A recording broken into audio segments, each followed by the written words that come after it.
Hi dear students, मैं पवन Tiwari Chandra institute के online class में आप सभी का हार्दिक स्वागत करता हूं। यूपी टेट, सुपर टेट और सी टेट का यह प्रैक्टिस सेशन चल रहा है और शाम को 7 बजे यह प्रैक्टिस सेशन निरंतर चलता रहेगा। और आज आप सभी को पता है यह प्रैक्टिस सेशन चौथा है और इसमें हमने एक टॉपिक सेलेक्ट किया हुआ है, सरलीकरण या गणितीय संक्रिया कहें। आज पार्ट चौथा होगा, चौथा प्रैक्टिस भाग होगा। टॉपिक हमारा अभी यही चल रहा है जिसमें हमने इसके पहले तक देखे जाए तो 10 प्रकार के प्रश्नों पर डिस्कशन कर चुके हैं। 10 नेचर के प्रश्नों पर बात हो चुकी है। आज 11वें पैटर्न के प्रश्न की बात यहां से की जानी है और पैटर्न 11वां है करणियों की तुलना करना, करणियों की तुलना करना। तो चलिए एक बार अब मैं आश्वस्त बोलूं कि सब कुछ सही चल रहा है कि हाँ। चलिए आप सभी को शुभ संध्या। अभी ध्यान दीजिएगा, करणियों का कंपेयर करना हो, तुलना में हम लोग यही बताते हैं।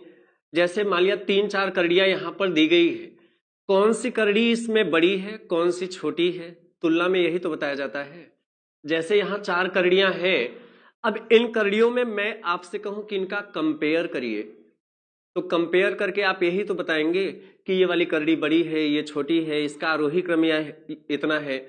तो एक्चुअल में करड़ियां 3 हो, 4 हो या उससे अधिक हो, कंपेयर कैसे करेंगे मैं कुछ स्टेप लिखवा दे रहा हूं और इसके बाद मैं वापस इस पर आता हूं। बस केवल 30 सेकंड आपसे समय चाहूंगा, ध्यान देना। करड़ियों का कंपेयर आप लोग कैसे करेंगे, करड़ियों का कंपेयर आप लोग कैसे करेंगे, मैं इसके लिए एक स्टेप लिखवा रहा हूं।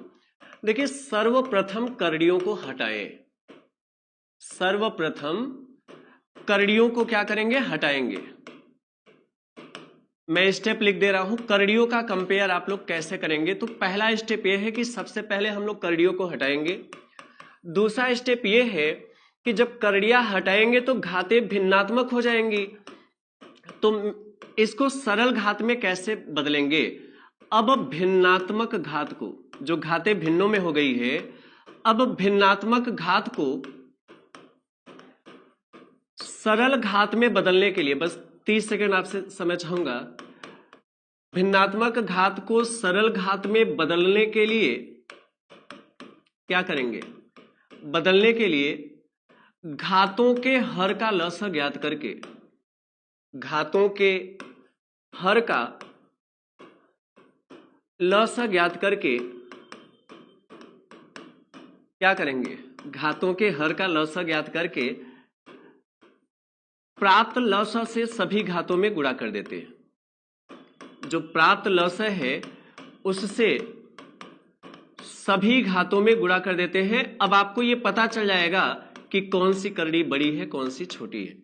प्राप्त लसाअ से सभी घातों में गुणा कर देते हैं। मतलब आपको 2 स्टेप ध्यान देना है।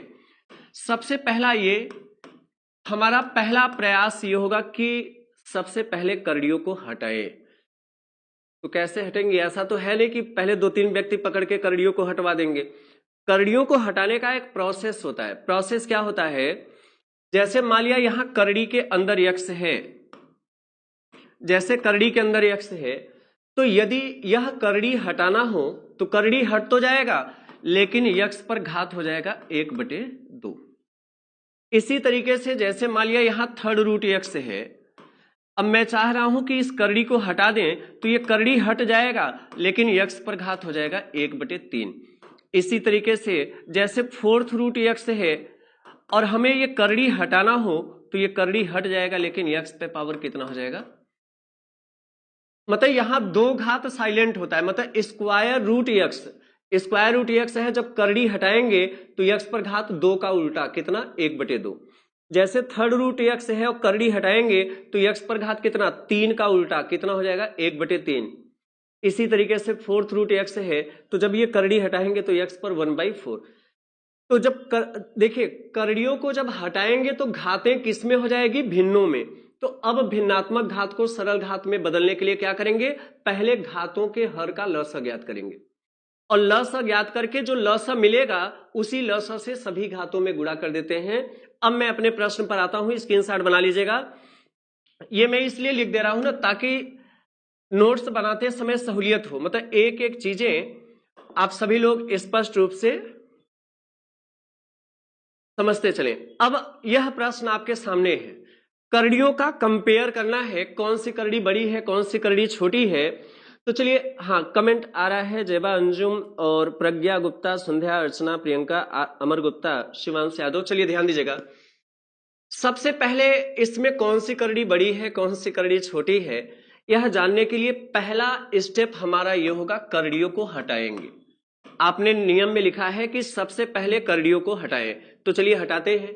जैसे ये करड़ी में 2 है और ये करड़ी हटा दें तो 2 पर घात हो जाएगा 1/2, कॉमा करिए।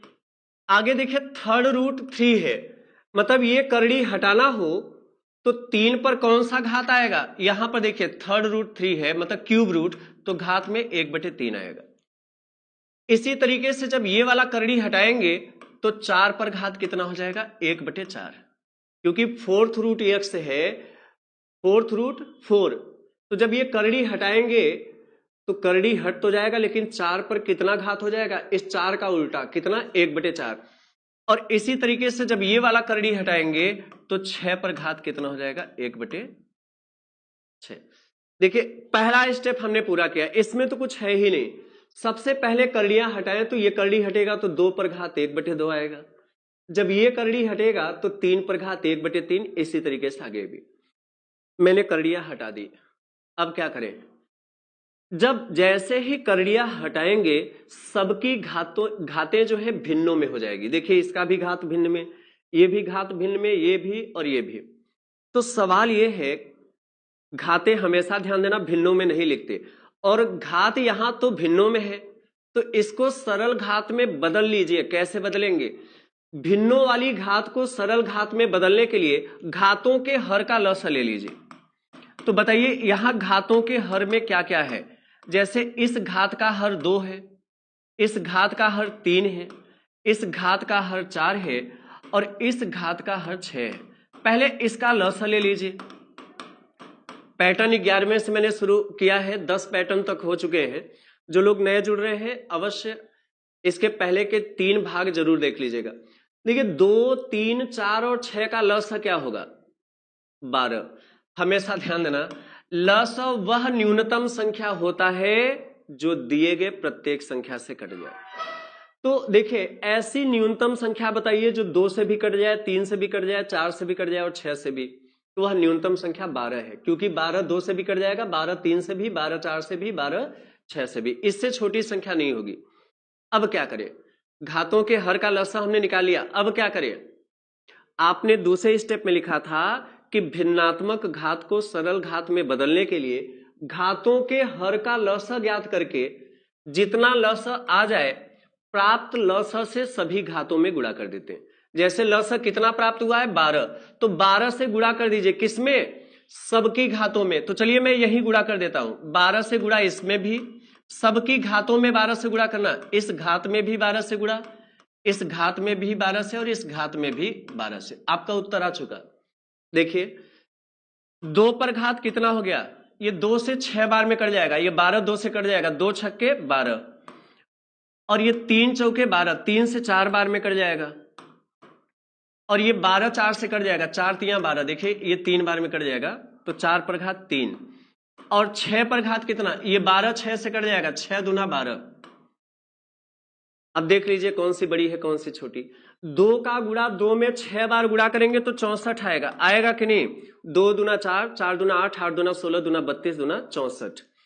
अच्छा 3 का गुणा 3 में 4 बार गुणा करेंगे तो 81 आएगा, 3 तिया 9, 9 तिया 27, 27 तिया 81, 4 का क्यूब हो जाएगा 64 और 6 का स्क्वायर हो जाएगा 36। हमसे पूछा है इसमें सबसे बड़ी संख्या कौन सी है, तो बताइए सबसे बड़ा क्या है, सबसे बड़ा 81 है, लेकिन ऑप्शन में 81 नहीं दिया होगा, ऑप्शन में 81 नहीं होगा। 81 किसका परिणाम है, दूसरे वाले का, दूसरा वाला मतलब ये थर्ड रूट 3, मतलब यह सबसे बड़ी है। आप सभी का काफी देर से उत्तर आ रहा है, चूंकि पहला सवाल था, स्टेप भी मैंने लिखा है इसलिए इसमें समय ज्यादा लगा, तो बहुत कठिन नहीं होता, मैंने बहुत आराम आराम से बताया। चलिए एक सवाल ऐसा ही मैं आपके लिए दे रहा हूं, ऐसा ही एक प्रश्न आपके लिए। चलिए, आप सभी का काफी देर से उत्तर आ रहा है। हाँ देखिए, ये सबसे बड़ी 81 है और 81 दूसरे वाले टर्म की वैल्यू है। दूसरा वाला टर्म मतलब कौन सा है? थर्ड रूट 3, तो ये सबसे बड़ी। और सबसे छोटी पूछा गया होता तो 36, मतलब ये क्या हो जाता? सबसे छोटी पूछा गया होता तो 6 रूट 6। चलिए, यहां से ध्यान दीजिएगा, एक सवाल ऐसा ही और आप लोग देखें, मैं चाहूंगा इसका उत्तर करिएगा। देखिए, करणियों का कंपेयर करना, ऐसे प्रश्न बहुत बनते हैं, बिल्कुल कंसंट्रेट रहिएगा। ऐसे सवाल यूपी टेट में भी बने हैं और सुपर टेट में भी बना है, जो पहली परीक्षा लिखित हुई थी। और एग्जैक्ट वो सवाल मैं रखूंगा, हालांकि वो ऑब्जेक्टिव नहीं था, उसी को मैंने तोड़ के मतलब शब्दों में पिरो के ऑप्शन बना दिया है। अगला सवाल अभी आप वो वैसा ही देखेंगे। इसमें सबसे छोटी संख्या पूछा है, तो चलिए एक चीज ध्यान देना, करणियों का कंपेयर करना हो तो पहला स्टेप वही। सबसे पहले आप लोग क्या करेंगे? सबसे पहले हम लोग करणियों को हटाएंगे। करणियों को हटाने का प्रोसेस पता है, जैसे करणी में 3 है, करणी हटा दे तो हट तो जाएगा, लेकिन 3 पर घात 1/2 हो जाएगा, क्योंकि यहां पर 2 साइलेंट होता है, इसका मतलब होता है स्क्वायर रूट 3। यहां थर्ड रूट 7 है, तो यदि ये करणी हटाए तो करणी हट जाएगा, लेकिन 7 पर घात कितना हो जाएगा? 1/3। जैसे यहां फोर्थ रूट 12 है, और जब ये करणी हटाए तो 12 पर घात कितना हो जाएगा? 1/4। और इसी तरीके से जब ये करणी हटाएंगे तो 20 पर घात हो जाएगा 1/6। ये हमने पहले स्टेप में हमने क्या किया? करणियों को हटाया। करणियों को हटाने का प्रोसेस आप सबको क्लियर है?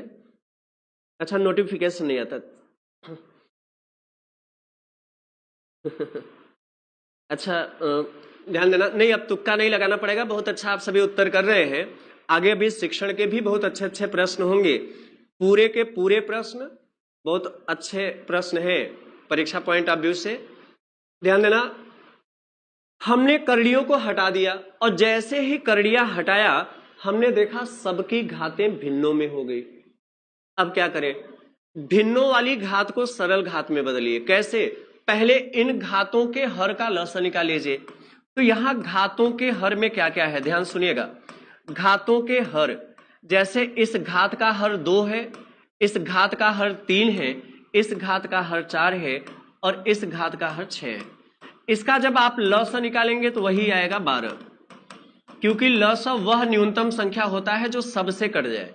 तो 12 ही वह न्यूनतम संख्या है जो 2 से भी कट जाएगा, 12 3 से भी कटेगा, ये 12 4 से भी, 12 6 से, मतलब 12 से छोटी कोई संख्या हो ही नहीं सकती जो इन चारों से कट जाए। तो लसाअ 12 है। अब क्या करें? इसी लसाअ से गुणा कर दीजिए। किसमें?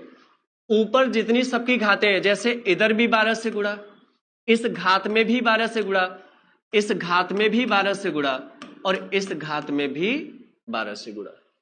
अब देखिए आपका उत्तर आ चुका। 3 पर घात कितना हो जाएगा? ये 12 2 से कटेगा, 2 छक्के 12, 6 बार में। 7 पर घात कितना? ये 3 चौके 12, ये 12 3 से कटेगा, 3 चौके 12। अब ये 12 पर घात कितना? ये 4 तियां 12 और 20 पर घात कितना? ये 6 दूना 12। क्लियर है? अब इसी को हल कर लीजिए ताकि ये पता चल जाए कौन बड़ा है कौन छोटा है। देखिए, 3 पर घात 6 का मतलब 729 हो जाएगा। कैसे? 3 का गुणा 3 में 6 बार, 3 तिया 9, 9 तिया 27, 27 तिया 81, 81 तिया 243, तिया 729। 7 का गुणा 7 में 4 बार गुणा करेंगे तो 2401 आएगा। 12 का क्यूब 1728 होगा, 12 गुणा 12 गुणा 12 और 20 का स्क्वायर 400। इसमें हमने सबसे छोटी पूछा है और सबसे छोटी कौन सी है? 400। लेकिन ऑप्शन में 400 नहीं है, ये 400 अंतिम पद का परिणाम है और अंतिम पद कौन सा है? 6 रूट 20। तो सबसे छोटी कौन सी है? 6 रूट 20। आपका ऑप्शन होगा डी। निरंतर बिल्कुल सही उत्तर आप सभी का आ रहा है, डी करेक्ट उत्तर होगा। प्रिंस, पवन कुमार मौर्य और जूही गुप्ता, मनीष यादव, प्रद्योत, आप सभी का उत्तर, प्रियंका, रागिनी, सेजल, आप सभी का उत्तर दूसरे प्रश्न के डी ऑप्शन के लिए बन रहा है। हमने कहा यह हेडिंग आपको सीखना ही सीखना है, क्योंकि ये बहुत ही महत्वपूर्ण हेडिंग में से एक है। तो जो लोग देर से जुड़ रहे हैं, मैंने इसका नियम पहले लिखवा दिया था। पहले हमने 2 स्टेप में नियम लिखवा के तब ये प्रश्न मैंने सेशन शुरू किया। तो चलिए एक सवाल इसी पैटर्न का देखते हैं, लेकिन थोड़ा सा सेंस पढ़ने में इसको समझिएगा। और यह सवाल एस्टेट का है। चलिए प्रश्न था, देखिए प्रश्न है 1/2 पर घात 1/2 पूरा पढ़ पा रहे हैं। 1/2 पर घात 1/2 और 1/3 पर घात 1/3 में क्या संबंध है। सुपरटेट की जो पहली लिखित परीक्षा हुआ था उसमें प्रश्न पूछा गया था 1/2 पर घात 1/2 और 1/3 पर घात 1/3 में सबसे बड़ी संख्या कौन सी है, यह सवाल पूछा गया था। और इसी सवाल को हमने संबंध में रख दिया। तो यह सवाल भी पूछा गया सवाल है। इसके पहले जो पहला वाला प्रश्न था वो भी आपके परीक्षा का पूछा गया सवाल, मतलब ये हेडिंग बहुत ही महत्वपूर्ण है। चलिए अब इस तीसरे वाला का, अच्छा पूजा कुमारी जी ने कहा सर फिर से समझा दीजिएगा, रेशमा सिंह का भी कहना। तो चलिए एक सवाल ये भी एग्जैक्ट वैसा ही है। और दूसरी चीज है कि मान लिया जैसे आप लोग देर से जुड़े हो तो एक बार शुरुआत से देख लीजिएगा, कहीं से क्वेश्चन मार्क होगा ही नहीं। मैंने नियम भी लिखवाया है। तो चलिए एक बार और समझाते हैं, लेकिन तीसरा सवाल एकदम वैसा ही है। देखिए इसमें क्या संबंध है, चलिए पहले हल करेंगे तभी रिलेशन पता चल पाएगा। पहले आप ये देखिए 1/2 पर घात कितना लगा है,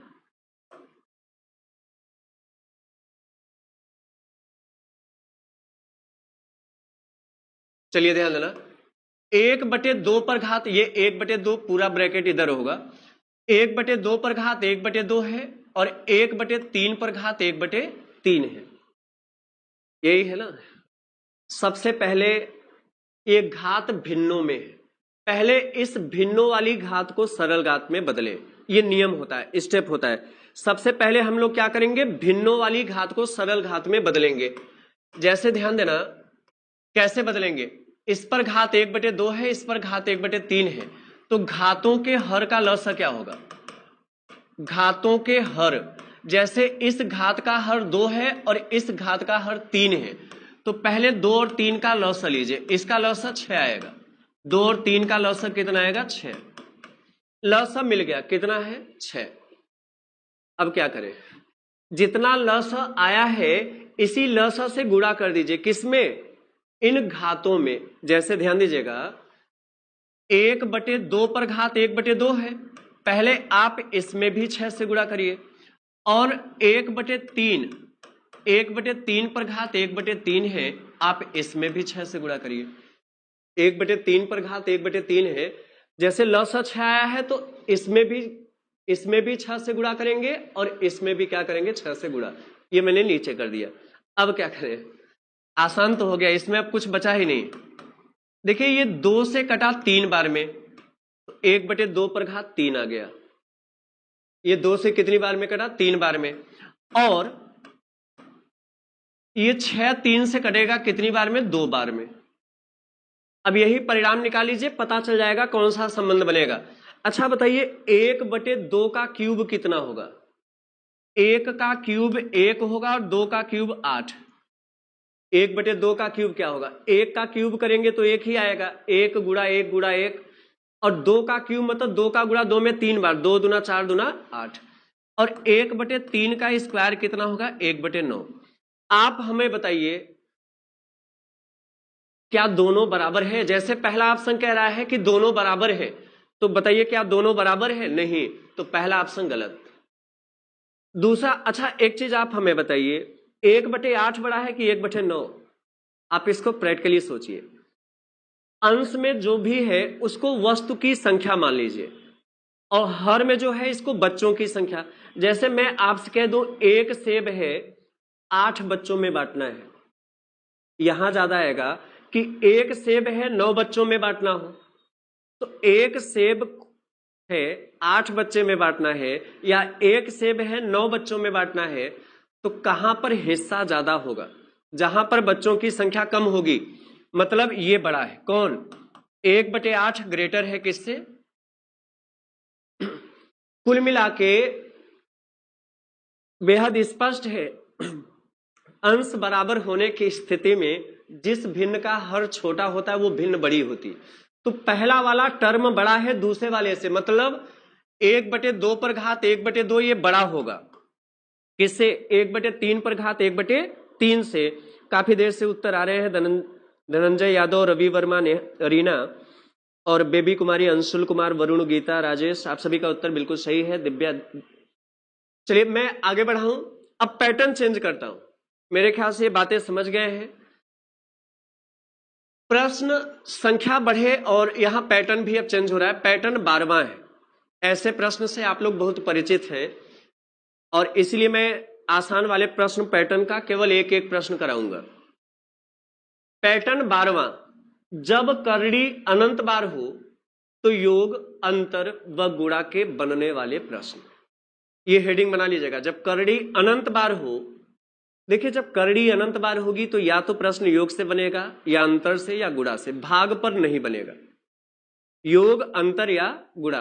तो चलिए जब करड़ी अनंत बार हो तो योग, अंतर और गुणा वाले प्रश्न देखते हैं। ये सवाल ऐसा है देखते ही उत्तर आएगा। मतलब इतना आसान प्रश्न होगा, कुछ चीजें नोट भी नहीं करानी है, बहुत बेहतर ढंग से आप लोग समझ लेंगे। ध्यान देना, करड़ी में 56 प्लस करड़ी में 56 प्लस करड़ी में 56 प्लस करड़ी में 56, ये अनंत बार है। इसका वैल्यू क्या होगा? तो मैं आपको बताना चाहूंगा, जब योग के रूप में करड़ी अनंत बार हो, ध्यान सुनिएगा, जब योग के रूप में, प्लस के रूप में करड़ी अनंत बार हो तो ऐसे प्रश्नों को हल करते समय करड़ी के अंदर की संख्या का ऐसा गुणनखंड करते हैं। करड़ी के अंदर कौन सी संख्या? 56। जब योग के रूप में करड़ी अनंत बार हो तो ऐसे प्रश्नों को हल करने के लिए करड़ी के अंदर की संख्या, करड़ी के अंदर की संख्या कौन सी है? 56। इसका ऐसा गुणनखंड करते हैं कि बीच का अंतर 1 आए।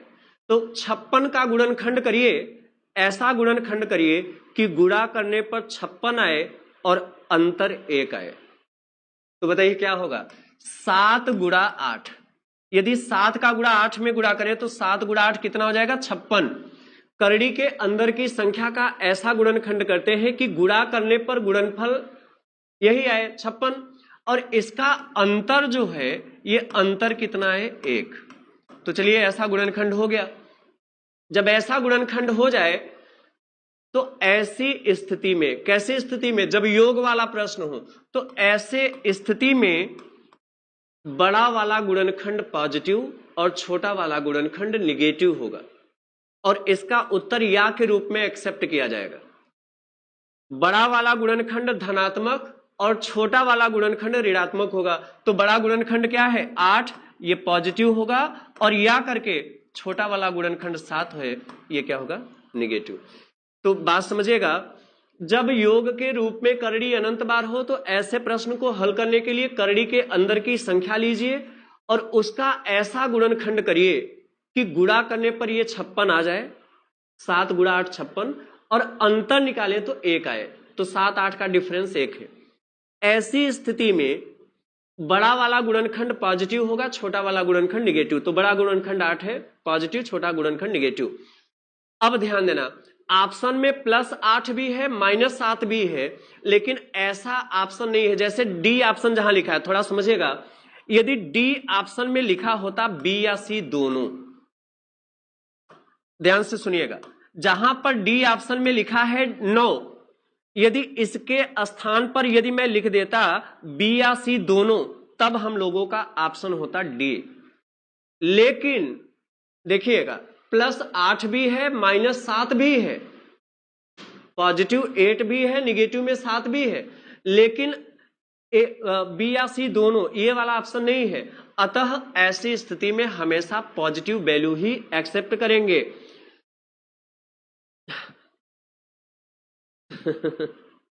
चलिए ध्यान दीजिएगा, बहुत ही आसान सवाल है। ऐसे पैटर्न से आप लोग परिचित हैं, उत्तर देने में कंफ्यूज नहीं हुई है। जैसे +8 भी है, -7 भी है, तो हमेशा पॉजिटिव आंसर एक्सेप्ट करेंगे। लेकिन यदि ऐसा ऑप्शन जहां डी पर हमने 9 दिया है, यदि डी ऑप्शन बदलकर मैं लिख दूं बी या सी दोनों, तब आपका ऑप्शन हो जाएगा डी। लेकिन यदि ये ऑप्शन नहीं दिया है, जैसे ये चीज नहीं दिया है, तब हमारा ऑप्शन हमेशा पॉजिटिव वैल्यू होगा। चलिए इसमें समय ज्यादा न ले, हालांकि मैंने ले लिया है। 5वां प्रश्न, अब अंतर वाला सवाल। अंतर वाला सवाल है करड़ी में 90, माइनस करड़ी में 90, माइनस करड़ी में 90, ये अनंत बार प्रोसेस चल रहा है, इसका वैल्यू क्या होगा? अंतर का यह सवाल है। तो चलिए हल करते हैं। हल करने का तरीका एग्जैक्ट वैसा ही है जैसे योग वाला प्रश्न, बस उत्तर देने में थोड़ा सा परिवर्तन है। उस परिवर्तन को हम लोग सुने, ध्यान दीजिएगा। सबसे पहले जब अंतर के रूप में करड़ी अनंत बार हो, जैसे ये अंतर के रूप में, माइनस के रूप में करड़ी अनंत बार है, तो ऐसे प्रश्नों को हल करने के लिए करड़ी के अंदर की संख्या लीजिए, कितना है? 90, और 90 का गुणनखंड करिए। ऐसा गुणनखंड करिएगा कि गुणा करने पर 90 आए और उसका अंतर 1 आए, तो आप लोग कहेंगे 9 गुणा 10। छोटा गुणनखंड 9 है, बड़ा गुणनखंड 10।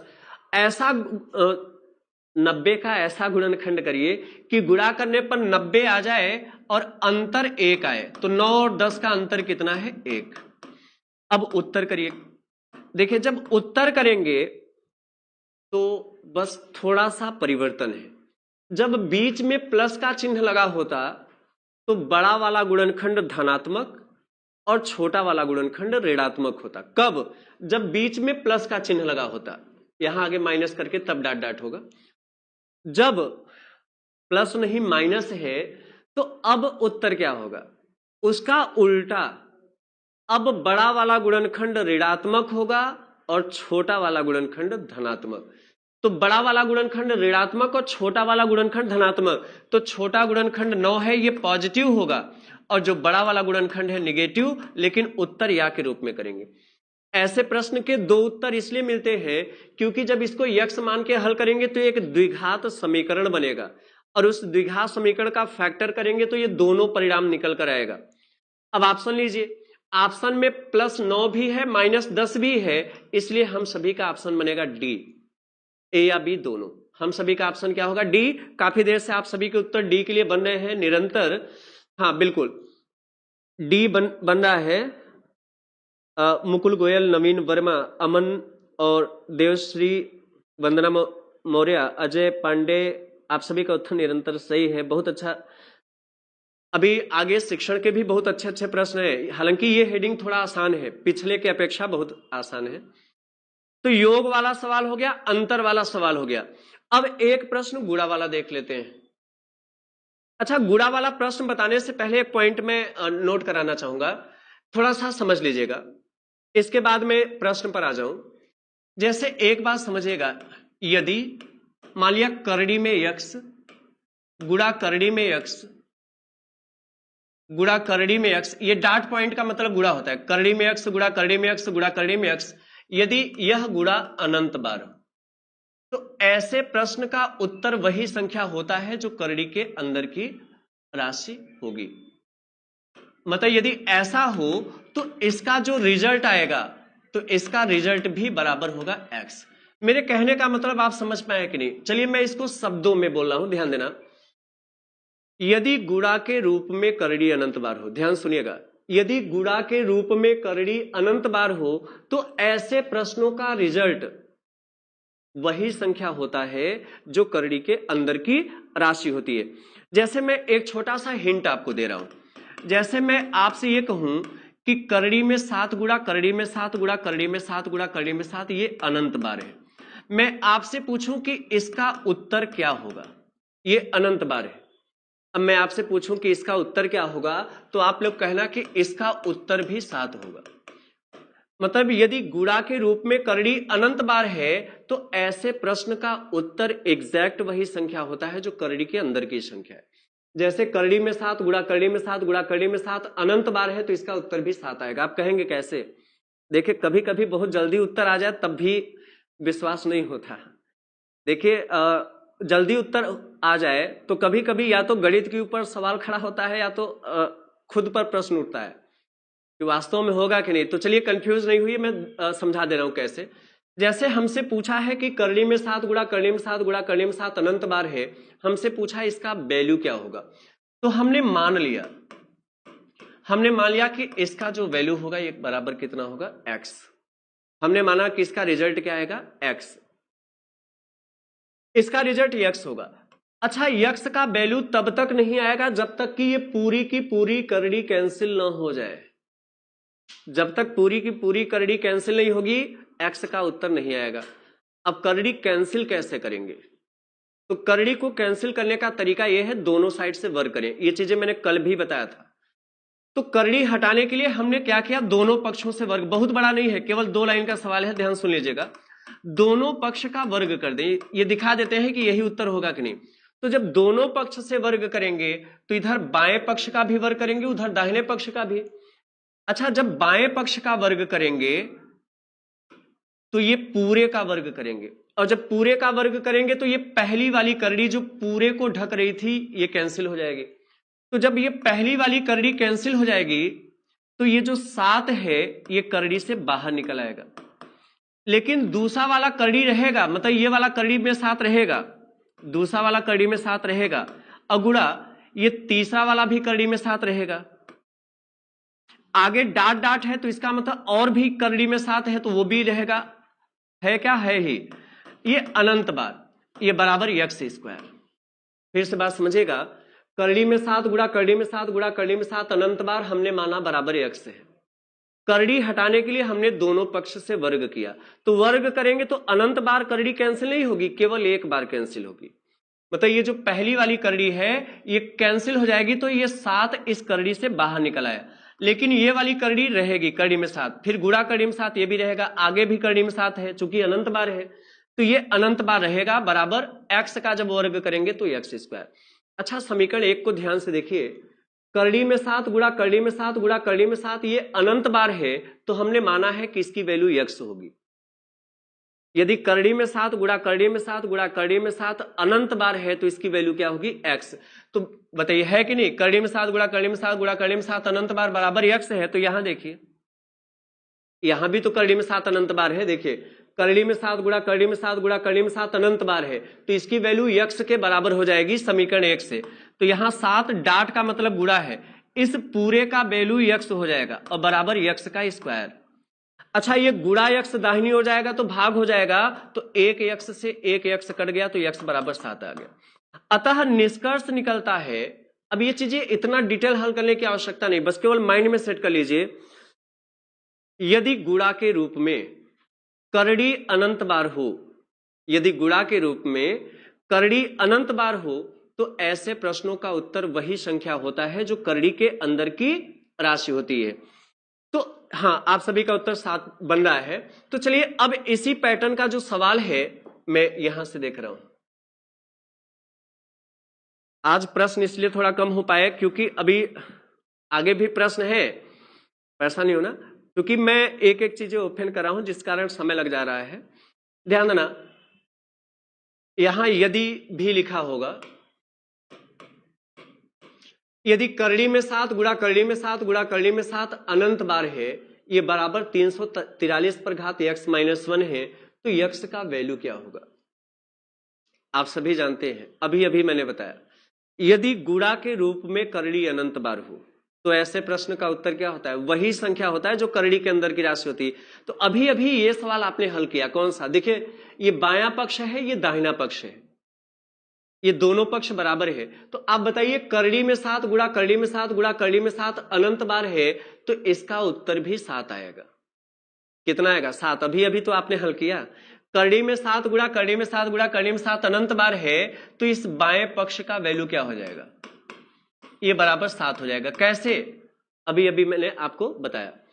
अच्छा, 343 पर घात x-1 है, इसको थोड़ा आसान करिए। हमेशा ध्यान देना, आधार को जितना हो सके कंसाइज फॉर्म में लिखा करिए, छोटे फॉर्म में।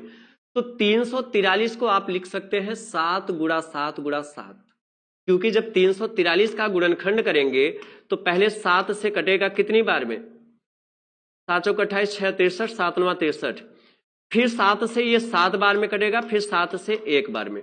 मतलब 343 को 7 गुणा 7 गुणा 7 लिख सकते हैं। मतलब 343 को हम लोग 7 का क्यूब लिख सकते हैं। ये ध्यान देना, ये 343 को हम लोग क्या लिख सकते हैं, 7 का क्यूब। और इस पर घात x-1 पहले से लगा है तो लगा दीजिए। आप सभी जानते हैं कि घातों पर घात हो तो घातों का क्या करते हैं, आपस में गुणा। जैसे ध्यान से समझिएगा, a पर घात यम है और ब्रैकेट बंद उस पर यन है, तो हम लोग क्या करते हैं, घातों का गुणा। तो चलिए एग्जैक्ट वैसे ही यहां पे करें।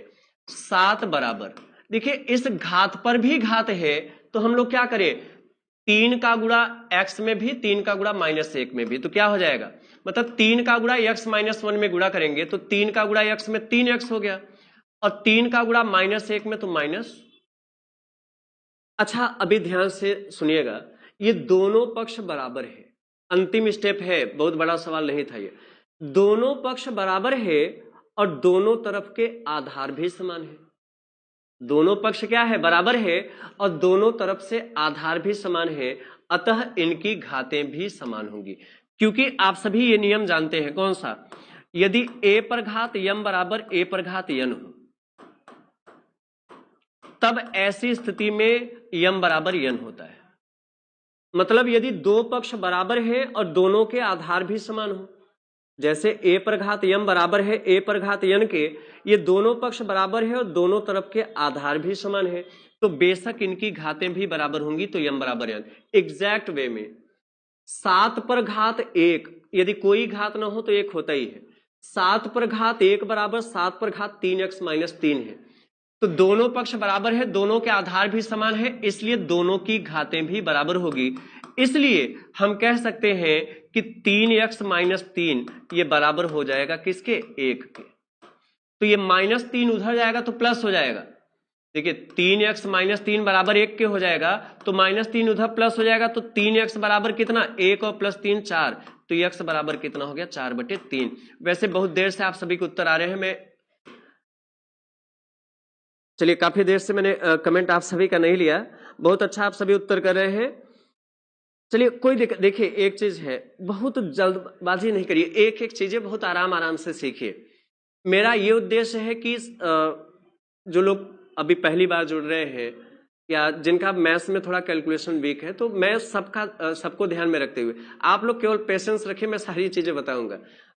और ये क्लास अनब्रेकेबल कंटिन्यू चलता रहेगा, और आप सभी का बहुत अच्छा सहयोग भी मिल रहा है। इस समय हम सभी लोग 41+ पर है, 4100+ पर है, बहुत अच्छा लग रहा है।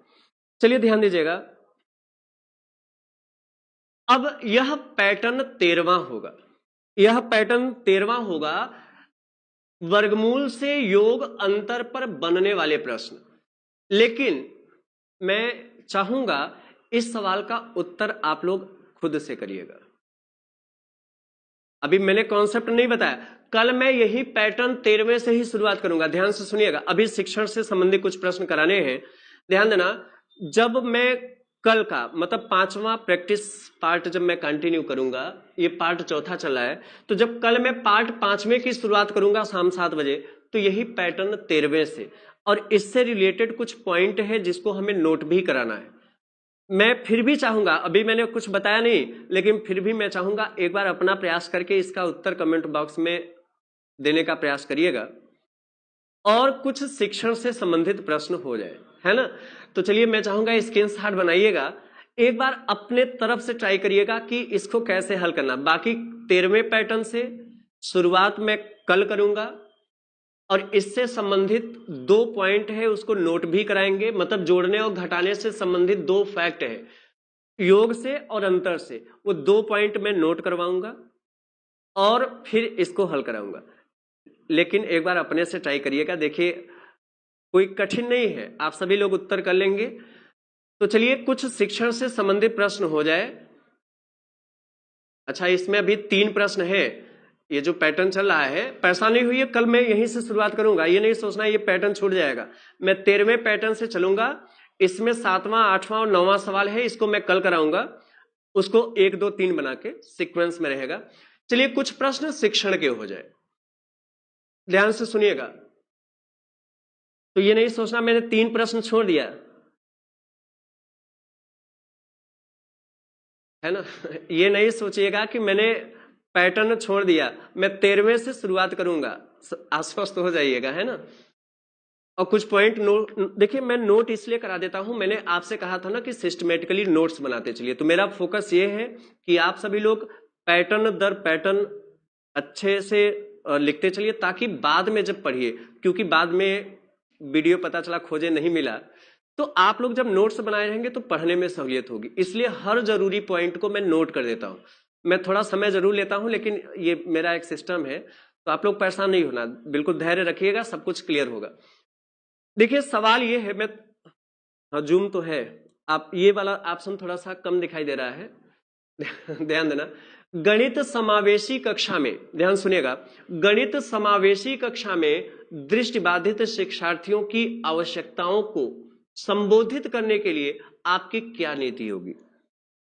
पहला ऑप्शन, गणित में उच्च अंक प्राप्त करने वालों के साथ उनके जोड़े बना देंगे, उनके लिए वैकल्पिक अध्यापन अधिगम और आकलन पद्धति की अभिकल्पना करेंगे, और सी लिखा है शिक्षार्थियों को विशेष शिक्षक के पास भेजेंगे, और डी गणित के बदले कोई दूसरा विषय दे देंगे। मतलब समावेशी कक्षा में अलग अलग योग्यता के भी बालक को एक साथ समूह में रखकर पढ़ाया जाता है। तो समावेशी कक्षा में यदि कोई दृष्टिबाधित बालक है, समावेशी कक्षा में यदि दृष्टिबाधित कोई शिक्षार्थी है, तो उसकी आवश्यकताओं को संबोधित करने के लिए आपकी क्या नीति होनी चाहिए। बेहद सिंपल सा जवाब है, यदि कोई बालक दृष्टिबाधित है तो हम उसको पर्टिकुलर सिद्धांत, नियम या विसंकल्पना की जानकारी देने के लिए हम वैकल्पिक माध्यम या वैकल्पिक साधनों का प्रयोग करेंगे। वैकल्पिक माध्यम मतलब, जैसे मान लिया मैं योग की संकल्पना सिखा रहा हूं, जोड़, और बालक दृष्टिबाधित है, तो उसको मैं क्या करूंगा, गिन तारा पर, जिसे इंग्लिश में अबेकस बोलते हैं। तो अबेकस में क्या होता है कि देखिए, प्रत्येक अबेकस में क्या होता है कि इस तरीके से ये इकाई को संबोधित करता है, दहाई को, सैकड़ा को। इसमें क्या होता है कि हर कॉलम में 9-9 गोलियां होती हैं, जिसको बालक को एक एक गोली पर काउंटिंग कराई जाती है। इससे बालक स्थानीय मान की अभिसंकल्पना भी सीख लेता है।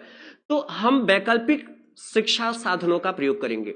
जैसे मान लिया ज्यामितीय आकृतियों पर मैं चर्चा कर रहा हूं, तो जियो बोर्ड के माध्यम से, टेनग्राम के माध्यम से बालक को विभिन्न आकृतियों का हम परिचय कराएंगे। तो कहने का मतलब क्या करेंगे, यदि बालक दृष्टिबाधित है तो उनके लिए हम वैकल्पिक अध्यापन, वैकल्पिक मतलब अलग किसी पर्टिकुलर सिद्धांत को सिखाने के लिए अन्य जो उपाय है, अन्य तरीके के माध्यम से हम उनको पर्टिकुलर संकल्पना से अवगत कराएंगे। तो ये ऑप्शन करेक्ट है। लेकिन ये ऑप्शन की कह रहा है कि गणित में उच्च अंक, ज्यादा अंक प्राप्त करने वालों के साथ उनके जोड़े बना देंगे, जो ज्यादा मतलब तेज है उनके साथ उनका जोड़ा बनाएंगे। तो ये चीजें, तो इससे क्या होगा सी लिखा है शिक्षार्थियों को विशेष शिक्षक के पास भेजेंगे। तो विशेष शिक्षक क्या, ये मंगल ग्रह से थोड़ी आएंगे विशेष शिक्षक, कह रहा विशेष शिक्षक, बताइए ये हास्यास्पद ऑप्शन है डी, गणित के बदले कोई दूसरा विषय दे देंगे। मतलब यदि बालक दृष्टिबाधित है तो इसका मतलब निवारण करने के बजाय हम उसे कोई दूसरा विषय पकड़ा देंगे, क्या वहां दिक्कतें नहीं होंगी। मतलब वैकल्पिक साधनों का सबसे बेहतरीन ऑप्शन, और आपने बहुत सटीक उत्तर भी किया है, B is the right answer. Ramesh Srivastava, Mukesh Yadav और मीनाक्षी यादव, आप सभी का उत्तर बिल्कुल करेक्ट रहा है। एक सवाल अगला देखिएगा। अच्छा, जो लोग देर से जुड़ रहे हैं, मैं आपको बता दूं कि अभी तक हमने सरलीकरण भाग से कुल 4 पार्ट पर डिस्कशन किया है, सॉरी 13 पैटर्न पर, कुल ये पार्ट चौथा तो चल ही रहा है, लेकिन कुल अलग अलग 12 नेचर के प्रश्न हुए। 13वें नेचर से शुरुआत मैं कल से करूंगा। तो आप सभी लोग, जो लोग आज पहले जुड़ रहे हैं, पहला लेक्चर हो, तो आप लोग पीछे के 3 वीडियो अवश्य देख लीजिए, क्योंकि सभी पैटर्न को हेडिंग दर हेडिंग करा रहा हूं, है ना। तो बहुत ही यूनिक चीजें होगी। अभी आगे जैसे जैसे प्रैक्टिस बढ़ता जाएगा, आप देखेंगे कि जब किताबों को लेकर आप बैठेंगे या प्रीवियस प्रैक्टिस पेपर को लेकर बैठेंगे, तो आप खुद से हल करने लगेंगे, और वहां से होगा आपके असली मतलब ये होगा ना कि गणित में आप अच्छे अंक प्राप्त करने के लिए उत्सुक हो जाएंगे, गारंटेड। और एक चीज और, गणित विषय में जो आपको ये होता है कि हम चलिए संतुलन बना ले, बाकी सब में अच्छे अंक लाएं, बस केवल यही धारणा मन से हटा दीजिए। बस आप केवल ये सोचिए कि हमें गणित में अच्छे अंक प्राप्त करने हैं। विश्वास रखिए, आप लोग ये जो सोचते हैं ना कि कुछ लोग जैसे ये सोच लेते हैं हम 15-20 पा जाए बहुत है। आप लोग लक्ष्य रखिए, मैं 25+, आप लोग यदि 15 का लक्ष्य रखें तो मैं 25+ पहुंचा दूंगा, ये गारंटी है ना। लेकिन प्रत्येक दिन आप लोग जुड़िए। एनसीएफ 2005 के लक्ष्य कथन के अनुसार विद्यालयी गणित उसी नहीं बल्कि उस होना चाहिए। विद्यालयी गणित उस स्थिति में नहीं होता जहां बच्चे, एक बात समझिएगा, देखिए ये कंबाइंड क्लास है, टेट, एस्टेट और सी टेट के लिए। मैं इसलिए सबको दृष्टिगत रखते हुए जो कंटेंट मैं पढ़ा रहा हूं, चाहे न्यूमेरिकल एबिलिटी की बात करें, वो दोनों परीक्षाओं पर्टिकुलर के लिए उपयोगी है। ध्यान देना, एनसीएफ 2005 के लक्ष्य कथन के अनुसार, मेरे स्टेटमेंट को ध्यान सुनिएगा, एनसीएफ 2005 के लक्ष्य कथन के अनुसार विद्यालयी गणित उस स्थिति में नहीं होता जहां बच्चे, अब मेरी बात को ध्यान सुनिएगा, देखिए विद्यालयी गणित हर उस स्थिति में होता है। पहले होता है समझ लीजिए, तो नहीं होता है तो आप खुद समझ लेंगे। देखिए विद्यालयी गणित हर उस स्थिति में होगा जब बालक गणित को व्यवहारिकता से जोड़कर सीखे। देखिए एक चीज समझिए, जैसे मैं कक्ष में हूं, गणित के संकल्पना को यदि मैं व्यवहारिकता से जोड़कर बता रहा हूं तो विद्यालयी गणित उस स्थिति में है, क्योंकि बालक वहां इंटरैक्ट है, जुड़ा हुआ है।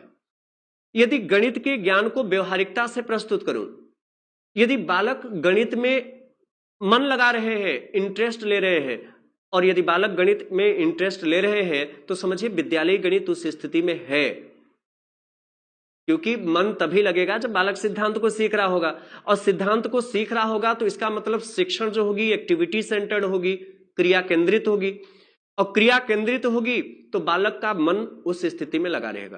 कुल मिला के विद्यालयी गणित हर उस स्थिति में होगा जब जहां बालक का मन लगा रहे। गणित को खेल खेल के माध्यम से, पहेलियों के माध्यम से सिखाएं, पैटर्न के माध्यम से सिखाएं, भाषा आदि से समाकलन करके सिखाएं, मतलब कुल मिला के विद्यार्थी यदि गणित में इंटरेस्ट ले रहा है, रुचि ले रहा है, तो समझिए विद्यालयी गणित उस स्थिति में है। लेकिन हम बालक से कह दें कि ये चीज याद कर लीजिए, तो यदि बालक को याद करने का काम दे दिया जाए तो विद्यालयी गणित उस स्थिति में नहीं है। क्यों? क्योंकि याद की हुई चीजें कल भूल जाए। आज जैसे मान लिया मुझे कोई सूत्र याद है, मैंने हल कर लिया, कल वो भूल जाए तो विद्यालयी गणित जहां पर याद करने पर जोर दिया जाए वहां नहीं होगा। बाकी यदि बालक गणित सीख रहा है तो वहां पर हर उस स्थिति में विद्यालयी गणित है। तो एनसीएफ 2005 के लक्ष्य कथन के अनुसार विद्यालयी गणित उस स्थिति में नहीं होता जहां बच्चे गणित का आनंद उठाने के लिए सीखते हैं। यदि बालक गणित को इंटरेस्ट भाव से सीख रहे हैं तो इसका मतलब विद्यालयी गणित उस स्थिति में है। हमें बताना है किस स्थिति में नहीं है। बी, गणित को अपने दैनिक जीवन के अनुभवों के रूप में देखते हैं। अब समझिए, बालक गणित के कॉन्सेप्ट को व्यवहारिकता से जोड़कर यदि सीख रहे हैं तो इसका मतलब विद्यालयी गणित उस स्थिति में है। अर्थपूर्ण समस्याओं को रखते हैं, मतलब मीनिंगफुल प्रॉब्लम को रखते हैं, और रखते ही नहीं बल्कि हल भी करते हैं, तो इसका मतलब वहां भी विद्यालयी गणित है। लेकिन सूत्र और एल्गोरिथम को याद करते हैं। यदि बालक सूत्र और सिद्धांत, एल्गोरिथम को सिद्धांत बोलते हैं, यदि बालक सूत्र और सिद्धांत को याद करे तो समझिए विद्यालयी गणित उस स्थिति में नहीं है। तो हमारा ऑप्शन डी होगा। मतलब इन तीन स्थिति में है लेकिन डी स्थिति में नहीं है।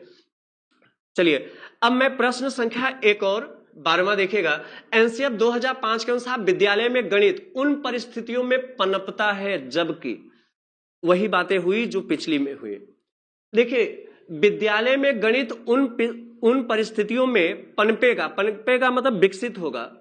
पनपेगा मतलब क्या होगा? विकसित होगा। तो विद्यालयी गणित कब विकसित होगा? जब बालक गणित के ज्ञान को व्यवहारिकता से जोड़कर सीखे, मीनिंगफुल प्रॉब्लम्स को रखे, और रखे ही नहीं बल्कि उसको हल भी करें, गणित के ज्ञान को व्यवहारिकता से प्राप्त करें, गणित में इंटरेस्ट लगा रहे। कहने का मतलब गणित उन परिस्थितियों में डेवलप होता है जब बच्चे एक साथ सूत्रों का अभ्यास करते हैं और उन पर परीक्षा में प्रदर्शन करने का दबाव होता है, सेंस गलत गया। गणित बच्चों के जीवन के अनुभवों का हिस्सा हो जाए, हालांकि हद तक सही है, बाकी आप सब पढ़े। दैनिक अभ्यास के जीवन के अनुभवों का हिस्सा हो जाए। डी, बच्चे सुनते हैं और अध्यापक सक्रियता से व्याख्या करते हैं। बताइए, बच्चे सुनते हैं और अध्यापक सक्रियता से व्याख्या करते हैं, मतलब लेक्चर मेथड पर फोकस कर रहा है। क्योंकि लेक्चर मेथड में अध्यापक सक्रिय होता है और बालक एक प्रकार से पैसिव लर्नर होते हैं, शांत श्रोता। अब लेक्चर मेथड जो होता है, व्याख्यान विधि, यह अधिगम सिद्धांत के विपरीत माना जाता है। क्यों? अधिगम सीखने के सिद्धांत के अनुसार विपरीत होता है, इसलिए क्योंकि व्याख्यान विधि में बालक एक प्रकार से निष्क्रिय होते हैं और हो सकता है व्याख्यान देते समय थोड़ी देर के लिए उनका ध्यान हट जाए और उसी बीच कोई महत्वपूर्ण फैक्ट पर चर्चा हो जाए। मतलब व्याख्यान विधि में तथ्यों के भूलने के अवसर ज्यादा होते हैं। तो यह व्याख्यान विधि पर फोकस करता है, तो यह तो गलत गया। बी और सी बचा है, गणित बच्चों के जीवन के अनुभवों का हिस्सा हो जाए और दैनिक अभ्यास के जीवन के अनुभवों का हिस्सा हो जाए। हालांकि सिमिलरिटी है, लेकिन एक चीज समझिएगा, गणित कुल मिलाकर सेंस वही है और मेन फैक्ट आपका बी ही बन रहा है। अच्छा देखिए, ये या तो क्या कहा जाए इसके लिए, ये दोनों हो सकता है टाइप करते समय जो जैसे बी वाला पार्ट है तो यहीं से रीड करके आगे वाला भी ले लिए हूं, है ना। हालांकि ये सेंस थोड़ा सा कुछ मेरे ख्याल से अलग होना चाहिए। देखिए यहां से चीजें एक ही टाइप हो गई है, हालांकि मेरे ख्याल से ये सेंस अलग होना चाहिए, क्योंकि केवल शब्द, केवल बस इतने का फर्क किया है, बाकी वही मैटर टाइप हुआ है। तो हो सकता है टाइपिस्ट जैसे पढ़ के जब टाइप करते हैं तो ऊपर वाली लाइन ही नीचे पेस्ट कर दिए हो। बस ये समझिएगा, सी वाला ऑप्शन मेरे ख्याल से कुछ और था, वही बी वाला ही आगे यहां से आगे सिमिलर नोट हो गया है। लेकिन सेंस आप समझिएगा, चूंकि बी और सी में अब ये ऑप्शन यदि है तो जस्टिफाई कर पाना थोड़ा मुश्किल है, लेकिन बी ऑप्शन अभी फिलहाल के लिए मानिए। चूंकि गणित बच्चों के जीवन के अनुभवों का हिस्सा हो जाए, मतलब गणित बालक दिनचर्या में जो सीखते हैं, दिनचर्या में सीखी हुई बातों का मैथमेटाइजेशन करना, गणितीकरण करना, तो ऐसी स्थितियों में गणित उन परिस्थितियों में क्या होगा, डेवलप होगा, पनपता है, मतलब विकसित होता है, पनपता है, ये सेंस होगा। चलिए ये सेंस आप ध्यान देना, क्योंकि बी और सी में जस्टिफाई करना मुश्किल हो जाएगा, क्योंकि आगे वही चीजें टाइप हुआ है। अब एक्चुअल में क्या था वो तो देखना पड़ेगा। तो दैनिक अभ्यास आगे यहां समथिंग और होना चाहिए था। फिलहाल बी यहां पर ज्यादा उचित और पूर्ण लग रहा है, इसलिए हमने बी को मान लिया है। चलिए एक अंतिम सवाल आज का देख लीजिएगा। गणित के कक्षा कक्ष में महत्व दिया जाता है किस पर? गणित के कक्षा कक्ष में महत्व दिया जाता है, जैसे आप गणित के अध्यापक हैं और कक्षा में आप किस विशेष पर महत्व देंगे? गणितीय एल्गोरिथम और प्रणाली पर। एल्गोरिथम मतलब सिद्धांत, मतलब परिकलन की प्रक्रिया, इसी को सिद्धांत बोलते हैं। गणितीय एल्गोरिथम और प्रणाली पर, गणितीय विषय पर, सी गणितीय विषय, प्रक्रिया और तर्क पर, और डी समस्या समाधान की युक्तियों पर। मैं चाहूंगा इसका उत्तर करिएगा। गणित के कक्ष में महत्व दिया जाता है, जैसे मान लिया मैं गणित का शिक्षक हूं, मैं बालकों को गणित पढ़ा रहा हूं, तो मैं किस विशेष पर फोकस करूंगा? मैं फोकस ये करूंगा कि बालक विषय की जो संदर्भ है उसको अच्छे से आत्मसात करे। इसका मतलब यह है कि जैसे गणित एक भाषा है, भाषा के विभिन्न पहलुओं का स्पष्ट ज्ञान हो, जैसे पद, प्रत्यय, सूत्र, सिद्धांत और चिन्ह। और केवल इन पद, प्रत्यय, सूत्र, सिद्धांत, चिन्ह का ज्ञान न हो, बल्कि इसमें क्या क्या हमें कैसे प्रोसेस करना है उस प्रक्रिया से परिचित हो। जैसे टर्म से कॉन्सेप्ट बना लेना, कॉन्सेप्ट से सूत्र बना लेना, तो ये सब प्रक्रिया से भी परिचित हो। और आपको पता चल गया होगा गणितीय विषय केवल नहीं, गणितीय विषय, प्रक्रिया। अच्छा, mathematics is a logical science. गणित जो है क्या है? तर्क का विज्ञान है। और तर्क का विज्ञान मतलब गणित के जितने भी नियम, सूत्र और सिद्धांत होते किसी न किसी निश्चित तर्क पर ही होते हैं। मतलब गणित के कक्षा कक्ष में हम किस पर महत्व देंगे?